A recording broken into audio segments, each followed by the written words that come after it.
네, 요한계시록의 말씀을 계속 이어서 하는데, 참고로 이렇게 갑자기 요한계시록 14장의 말씀만 뚝 들으면 앞에를 잘 이해를 못하면 어려울 수 있어요. 그래서 이제 가능하시면 계속해서 이어서 들어보시는 게 좋습니다. 11장 15절에서 11장이 계속 중요한 장이기 때문에 11장을 다시 한번 말씀드립니다. 11장 15절에서 일곱 번째 나팔이 울리고 요한계시록의 시간은 멈추게 됩니다.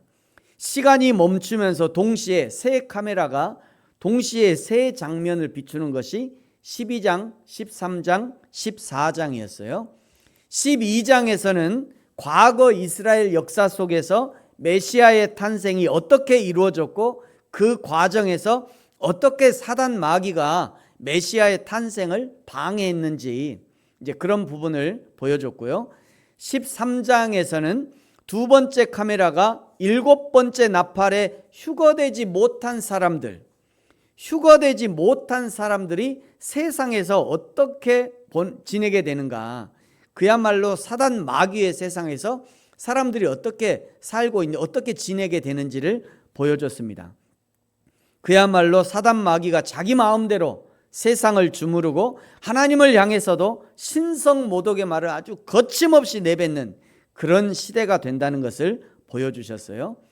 그런 와중에도 13장 10절에 보니까요, 새롭게 신앙을 결단하는 사람들이 있었습니다.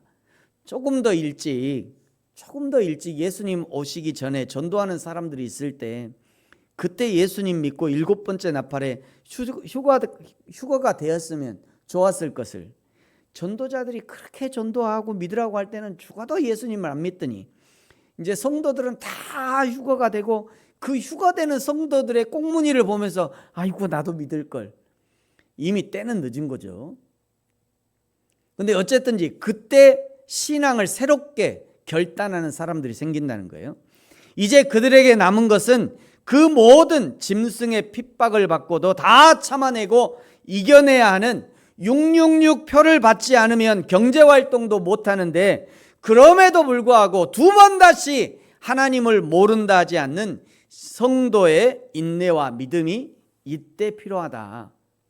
이 사람들에게는 휴거되지 못한 이 성도들, 그때 가서야 신앙이 회복되고 새롭게 결단하는 사람들에게는 그야말로 인내와 믿음의 시간이 필요하다 말씀하셨습니다. 그러므로 성도 여러분, 오늘 예수를 믿을 기회를 잡은 성도 여러분, 저와 여러분, 오늘 예수를 믿을 때 바르게 믿으셔야 합니다. 내 마음대로 내가 믿고 싶은 대로 믿는 것이 아니라 하나님이 알려주신 대로 성경대로의 신앙생활을 하셔야 돼요. 지난주에 제 친구가 페이스북에 이런 그림을 하나 올렸더라고요. 잘 보세요. 이제 중매쟁이 목사를 떠나 신랑 되신 예수님을 직접 만나자. 언제까지 중매쟁이와 살 것인가? 좀 기가 막힌 비유다. 이거는 진짜 기가 막힌 비유다라는 생각이 들어요. 목사는요, 성도들에게 예수님을 소개하는 중매쟁이에 불과합니다. 제가 또 다른 예로 목사는 목장에서 양을 모는 개와 같다 말씀드렸어요. 이렇게요. 제가 이것도 보여드렸습니다. 잘 보세요. 저 뒤에 저 개 있죠? 저 세 마리 보더콜리, 양 모는 개. 얼마나 양을 잘 모는지.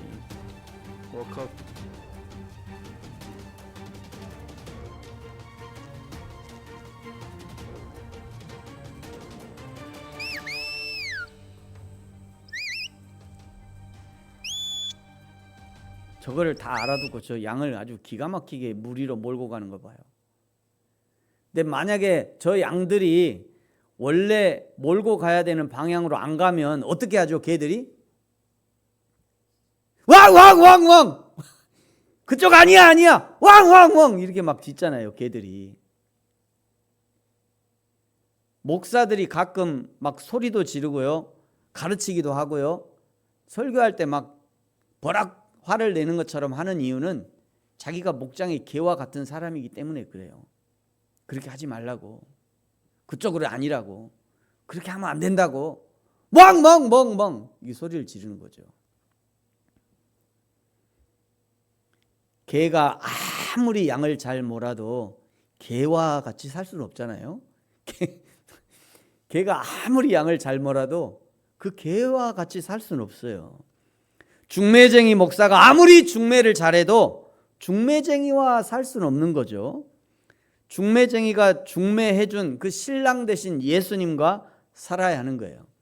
그러므로 오늘 예수님을 믿는 성도들은요, 중매쟁이인 목사를 잘 믿고 목사의 말을 잘 따라야 하는 것이 아니라 예수님을 잘 믿어야 하는 것입니다. 예수님이 원하시는 신앙생활을 해야 돼요. 성경이 가르쳐주는 진리대로 살아야 하는 것입니다.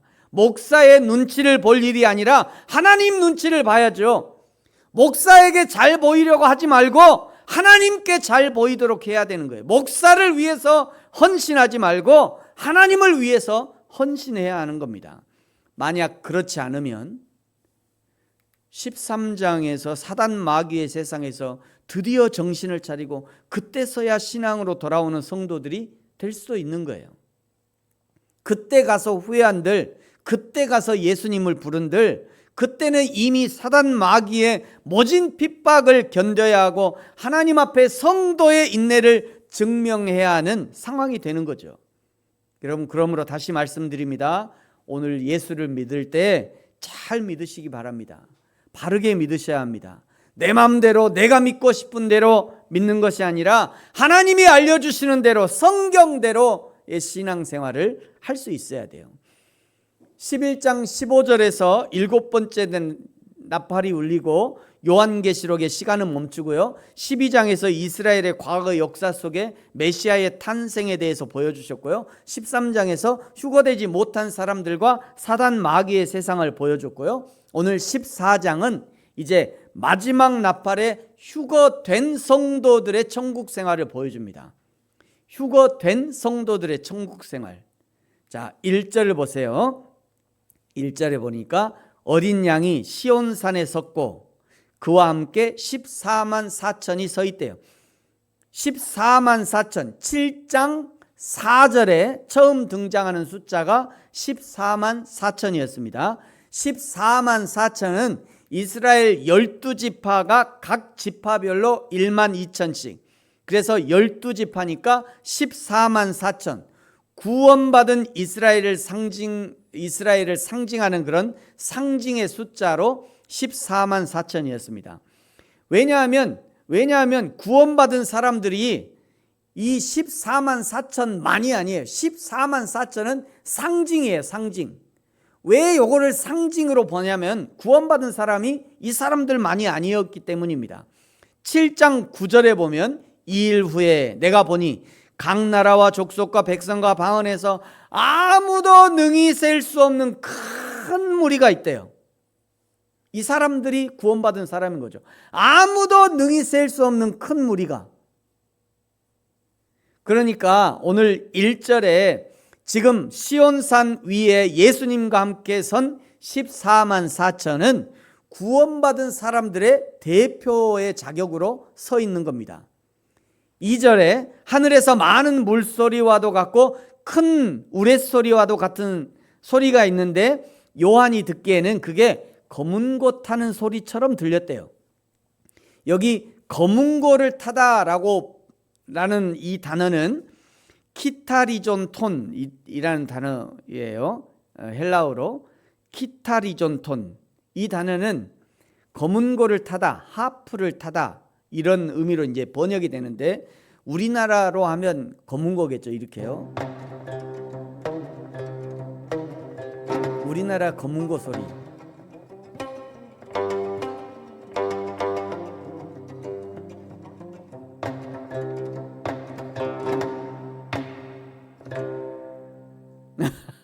너무 이쁘잖아요.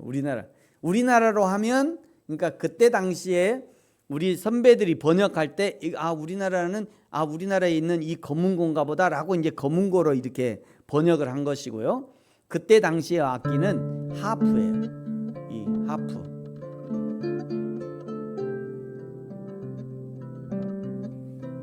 저기 뒤에 저 사슴 다가오는 거 봐요.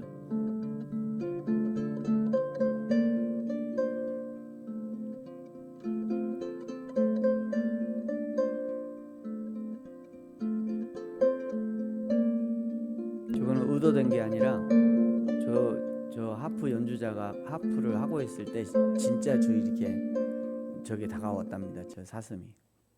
그러니까 소리가 이쁘니까 다가왔겠죠. 구원받은 사람들이 부르는 노래소리가 얼마나 아름다운지 3절에 보시면요.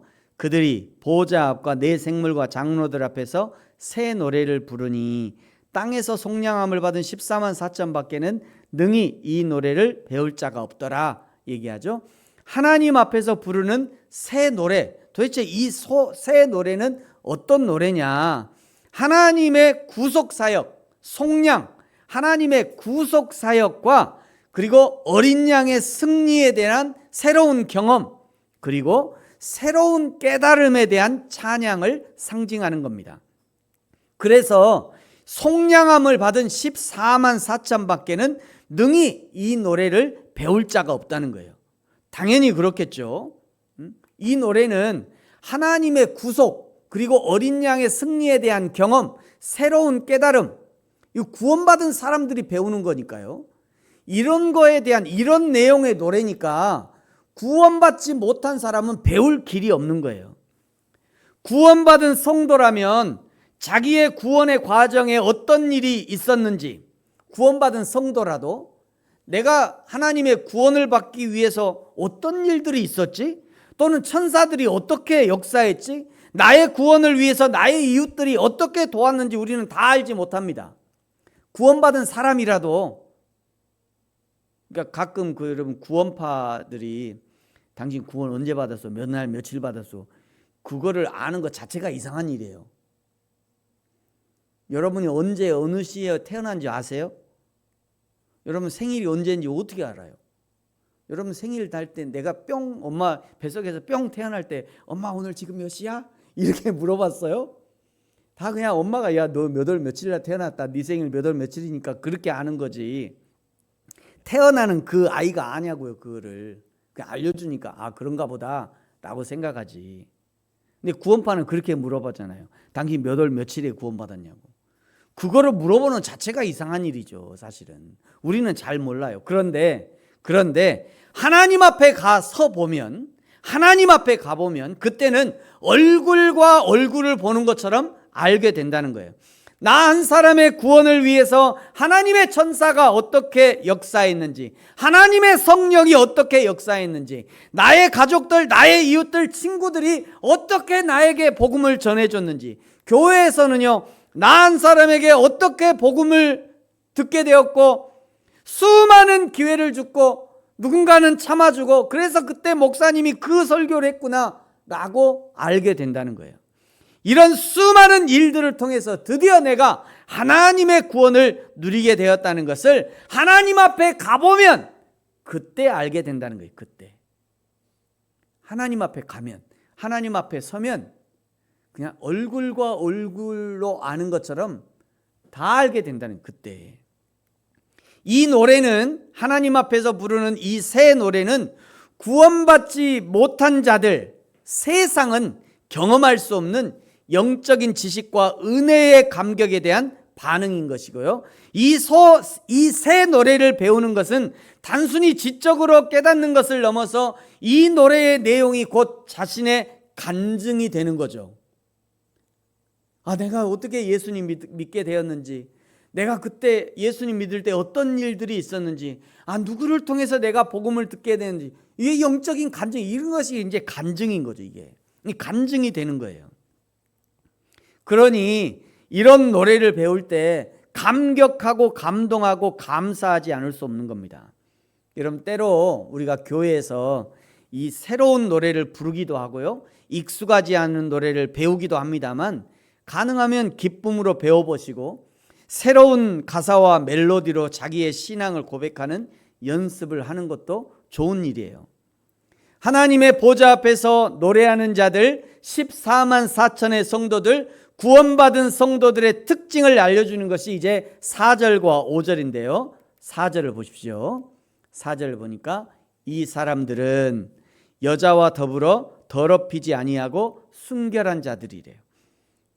여기 여자와 더불어 더럽히지 아니하고 순결한 자들, 이거는 음란의 문제뿐만 아니라 우상 숭배의 문제를 말하는 겁니다. 남자든 여자든 음란한 생활도 하지 말아야 하고요, 우상 숭배도 말아야 합니다. 신기하게도요, 음란과 우상 숭배는 연관된 경우가 굉장히 많아요. 아주 많습니다. 광주에도요 이런 업소들이 옛날엔 있었어요. 이런 업소들. 이런 업소가 뭐냐고 묻지 마시고 이런 업소가 있어요 옛날에. 그런데 지금은요 이런 업소가 다 어떻게 바뀌었냐면 이렇게 바뀌었어요. 그쪽에 가면요 다 이런 집으로 바뀌었습니다. 이제 희한하게 이런 기운이 있나 봐요. 서울도 그렇고요 거의 대부분이 비슷한데요, 풍속 영업이 떠나면 거기는 무당이 들어옵니다. 신기해요. 음란과 무당이 아주 강하게 연결되어 있는 거 아닌가 생각이 들어요.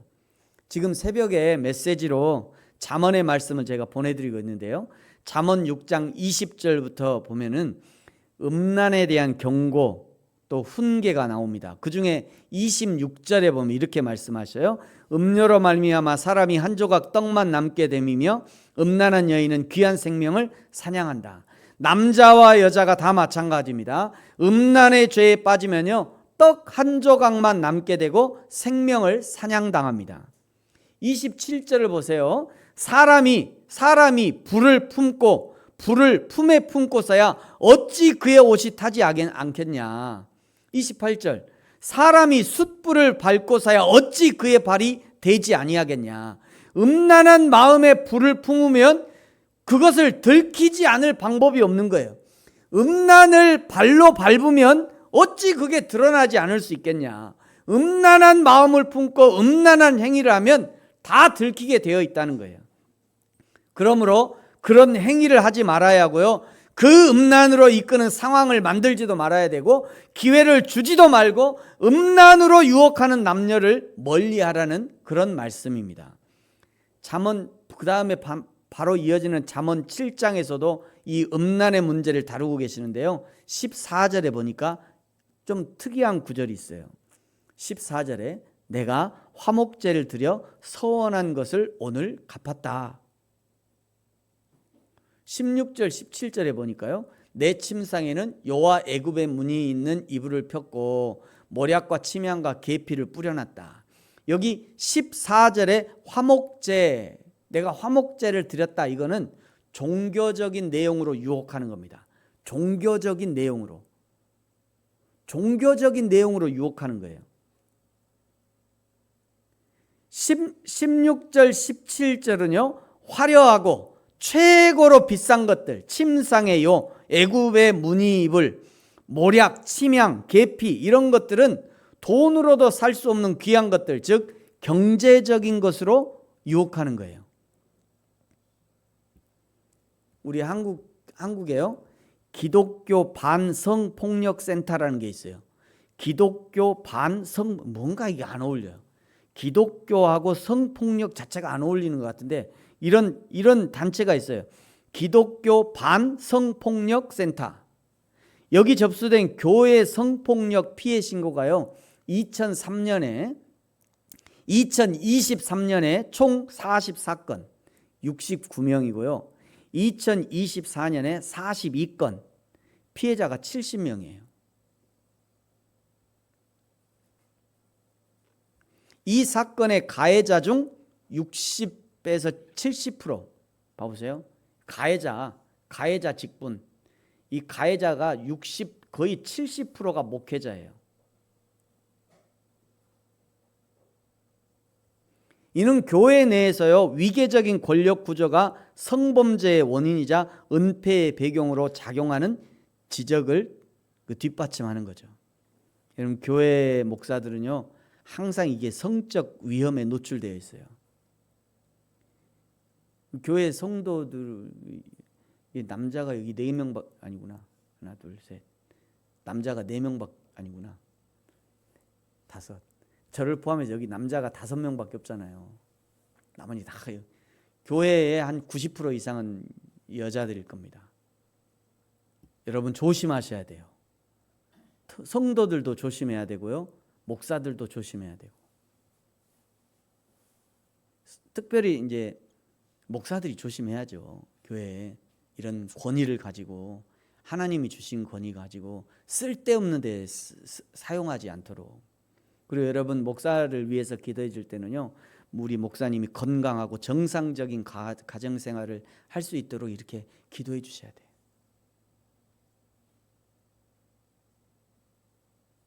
이런 일들이 많습니다. 조심하셔야 돼요. 하나님의 나라의 천국에 가서요, 예수님과 함께 시온산에 서는 사람들은 어떤 사람들이냐? 4절에요. 그 음란한 여자, 음란한 남자와 더불어 자신을 더럽히지 않은 순결한 사람들이라는 것이고요. 그리고 어린 양이 어디로 인도하든지 따라가는 자다. 그리고 사람 가운데서 속량함을 받아 처음 익은 열매로 하나님과 어린 양에게 속한 자들이다. 그 입에 거짓말이 없고 흠이 없는 자들이다. 순결하고 순종하고 정직하고 성실하고 충성하고 거짓말하지 않고 흠이 없는 사람들, 이런 사람들이 믿는 사람들이고요. 이런 사람들이 구원받기에 합당한 자들이에요. 이런 행실을 갖는 사람들이 하나님 앞에 서기에 합당한 것이죠. 제가 우리 교회에서 늘 강조하는 말씀입니다만, 믿음의 다른 말은요, 충성이고 성실이고 신실함이에요. 믿음의 다른 말은 순종이고 순결이고 거짓에 치우치지 않는 것이고요. 믿음이 있다 하면서도, 잘 들으세요 여러분, 나는 믿음이 있다 하면서도 자기 삶에 충성하지 못한다면, 성실하지 못한다면 그 믿음이 진짜 믿음인지 돌아봐야 합니다. 교회는 열심히 다니는데 나랑 가장 가까운 이웃에게 인정받지 못하는 사람이라면 정말 자기의 믿음을 점검해 봐야 돼요. 아내에게 인정받지 못하는 남편의 믿음, 남편에게 인정받지 못하는 아내의 믿음, 그거 점검해 봐야 돼요. 이거 점검해 봐야 됩니다. 나랑 가장 가까이 있는 친구에게 인정을 받지 못하는 믿음은 그거 진짜 믿음인지 한번 점검해 보셔야 돼요. 교회를 열심히 다니는데 그 사람 곁에만 가면 아주 찬바람이 쌩쌩 불어. 그 사람의 믿음을 점검해 봐야 돼요. 교회는 열심히 다니는데 아주 소문난 까칠이야, 소문난 깍쟁이야. 그 믿음을 점검해 봐야 돼요. 교회는 열심히 다니는데 손해는 아주 1도 안 보려고 해. 악착같이 자기 이득만 챙기는 사람이 있어. 그 사람의 믿음을 점검해 봐야 돼요. 교회는 열심히 다니는데 성도의 마땅한 의무는 방치하고 그저 교회에 출석 도장만 찍고 다니는 사람들, 그 사람의 믿음을 점검해 봐야 합니다. 점검해 봐야 돼요. 여러분 다시 한번 4절과 5절에 구원받은 14만 4천의 자신의 삶을 대입시켜서 확인해 보시기 바랍니다. 4절을 보십시오. 이 사람은 나는, 여기다 나는, 이 사람은 할 때 여기다 나는 한번 대입시켜 보세요. 이 사람은 나는 여자와 더불어 남자와 더불어 더럽히지 아니하고 음란하지 않고 우상 숭배하지 않고 순결한 자인가 점검해 보라는 거예요. 어린 양이 어디로 인도하든지 따라가는 자인가, 나는 순종하는 자인가 점검해 보라는 겁니다. 사람 가운데서 속량함을 받아 처음 익은 열매로 하나님과 어린 양에게 속한 자들인가 점검해 보라는 거예요. 그리고 5절, 그 입에 거짓말이 없고 흠이 없는 자인지 점검해 보라는 거예요. 점검. 저와 여러분의 신앙과 삶이 하나님 앞에 있는 이 14만 4천의 삶과 비교해도 뒤지지 않는 그런 거룩하고 순결한 신앙과 삶이 되어지기를 예수님의 이름으로 축복합니다. 이제 6절부터는요 천사들이 등장하는데요, 첫 번째 천사는 복음을 가졌대요. 7절, 하나님을 두려워하고 하나님께 영광을 돌리고 하나님께 경배하라 라고 선포합니다. 복음을 가지고요. 8절, 두 번째 천사가 나타나서 큰 성 바벨론이 무너졌다 선포합니다. 바벨론은 어떤 나라이냐면, 무너진 바벨론 성의 사람들은 음행으로 진노의 포도주를 먹이던 자들이다. 죄의 근원이 무너진 겁니다. 죄의 근원이. 9절, 세 번째 천사가 나타납니다. 짐승과 그의 우상들을 경배하고 이마에 표를 받으면 10절, 그도 진노의 포도주를 마실 것인데 불과 유황으로 고난을 받을 것이래요. 11절 보세요. 우상에게 경배하고 그의 이름표를 받는 자, 짐승의 표를 받으면 밤낮 쉼을 얻지 못할 것이다 라고 예고하죠. 그리고 12절에 13장 10절과 동일한 구절이 등장합니다. 성도의 인내가 여기 있나니 하나님의 계명과 예수에 대한 믿음을 지키는 자니라. 그러니까 하나님의 계명을 지키고 예수에 대한 믿음을 지켜내는 것은 결코 쉬운 일이 아니다. 이것을 보여주는 거죠. 그러면서 13절에 하늘에서 음성이 나면서 이제 요한에게 기록하라 명령하죠. 기록하라는 것은 매우 중요하니까 기억해두라, 이런 의미가 있어요. 지금 이후로 주 안에서 죽는 자들은 복이 있도다 하시매 성령이 이르시되 그러하다. 그들이 수고를 그치고 쉬리니 이는 그들의 행한 일이 따름이라 하시더라. 이 말씀대로죠. 주 안에서 죽는 것은 복된 일입니다. 주 밖에서 죽으면 영원한 지옥의 형벌이 기다리지만 주 안에서 죽으면 영원한 천국의 상급이 기다리는 거예요. 이것은 성경이 증거하는 명백한 사실입니다. 우리가 이것을 믿기 때문에 오늘 그리스도 안에 머물러 있는 것이죠. 그러므로 사랑하는 성도 여러분, 저와 여러분이 오늘이나 내일이나 변함없이 주 안에 있기를 축복합니다. 14절부터는요, 다시 이 땅으로 카메라를 돌려서 땅의 상황을 다시 한번 보여줍니다. 땅의 상황. 흰 구름 위에 인자와 같이, 즉 예수님이 계시고요. 원래 예수님이 흰 구름을 타고 오셨잖아요. 흰 구름을 타고 내려오시는 그 순간, 그걸 본 거죠 지금. 그래서 흰 구름에 예수님이 앉아 계시고, 그리고 예리한 낫을 가지고 계시대요. 예리한 낫. 자, 15절에 다른 천사가 당신의 낫을 휘둘러 거두셔서 땅의 곡식이 다 익어 거둘 때가 이르렀습니다. 건의합니다. 16절, 구름 위에 앉으신 이가 낫을 휘둘러 추수를 시작하고요. 17절, 다른 천사도 예리한 낫을 가졌습니다. 예수님이 먼저 시작하고 그 다음에 다른 천사들도 이제 추수를 시작하는 거죠. 18절에 불을 가진 다른 천사가 낫을 휘둘러서 포도송이를 거두라고 명령하죠. 19절, 하나님의 천사가 낫을 땅에 휘둘러 땅의 포도를 거두어 하나님의 진노의 큰 포도주 틀에 던져 넣습니다. 20절, 포도주 틀이 성 밖에서 밟히는데 이번에는 포도주 틀에서 포도즙이 흘러나오는 것이 아니라 피가 흘러나와서 1600 스타디온에 퍼진다, 이렇게 얘기합니다. 여기 1600 스타디온이라는 이런 단위가 나왔는데 1스타디온, 한 스타디온은 192m예요. 1600 스타디온은 약 300km를 나타냅니다. 천사들의 추수하는 모습을 AI로 제가 챗GPT에 그려주세요 했더니 이렇게 그려주더라고요. 챗GPT에서 천사가 추수하는 모습을 이렇게. 성 밖에서 밟혔다라고 하는 것은 하나님의 은혜의 그 약속 밖, 하나님의 은혜와 약속 바깥, 그러니까 세상과 악인들의 심판의 장소라는 거죠. 마지막 나팔에 휴거되지 못했던 사람들은 휴거되지 못했던 사람들의 세상을 13장에서 보여줬잖아요. 바로 그 13장의 세상을 말씀하는 것이 아니겠는가 생각합니다. 그 세상, 휴거되지 못한 그 세상에서 밟히는 거죠. 이제 심판을 받는 거예요. 거기서 피가 1600 스타디온 300km까지 피가 흘러서 흘러가는 것은 하나님의 심판의 범위가 매우 넓고 전 세계적인 것을 강조하는 겁니다. 하나님이 심판을 시작하시면 전 지구적인 심판이 동시다발적으로 진행될 것입니다. 어느 곳 한 곳도 숨을 장소가 없어져요. 숨을 수 없는 거죠. 그러므로 오늘 이 하나님의 심판의 대상이 되지 않도록 준비해야 합니다. 저와 여러분의 믿음을 굳건히 해야 돼요. 성경의 진리를 마음에 새기고 흔들리지 않는 신앙을 소유해야 합니다. 처음에 말씀드렸듯이 중매쟁이 목사 따라 살지 마세요. 중매쟁이 목사 따라 살지 마시라고요. 예수님 따라 살으셔야지. 그래야지 내 신앙이 안 흔들려요. 이 세상에 얼마나 좋은 목사들, 말 잘하는 목사들이 많잖아요.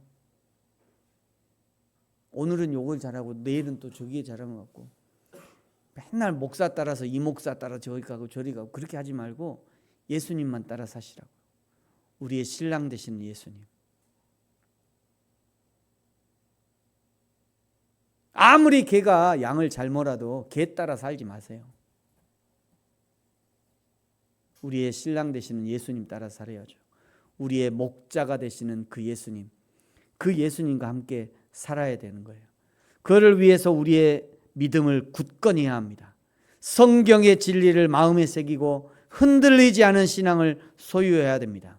그리하여 하나님 앞에 시온산에 서기에 합당한 믿음의 사람들로 발견되어지고 칭찬받는 저와 여러분이 되어지기를 예수님의 이름으로 축복합니다. 기도하겠습니다. 같이 한번